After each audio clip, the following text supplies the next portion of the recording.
কাল কিয়ামতের দিনটা বড় ভয়ঙ্কর হবে, এত ভয়ঙ্কর বন্ধু। আমার নবী বলেছেন উলঙ্গ অবস্থায় মানুষগুলো হাসরের ময়দানে একত্রিত হবে রে।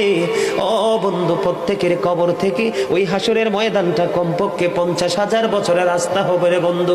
এই জন্য নবী যখন মেরাজের রজনীতে বোরাক দেখেছিল, আমার নবীকে আল্লাহ দাওয়াত দিয়েছে, বোরাক দেখে আমার নবী এত ক্রন্দন করেছিল, মনে হয়েছিল যেন আমার নবীর চক্ষু মুবারক দুইটা ঝর্ণা হয়ে গেছে। এই যুবক, কাল কিয়ামতের দিন ঘাম এত ঘামবে রে, কেউ মাজা পর্যন্ত, কেউ নাভি পর্যন্ত, কেউ বা আবার পুরো শরীর বন্ধু ঘামের নিচে ডুবে থাকবে, আবার মাথার মগজ টকবক টকবক করে উতরাইতে থাকবে রে। আল্লাহ বলেছেন লা ইয়ামুতু, people will not die that day, সেদিন মানুষ আর মরতে পারবে না। আল্লাহ বলেছেন ফিহা ওয়ালা ইয়াহইয়া, people will not be able to live that day, মানুষ সেদিন বাঁচতেও পারবে না।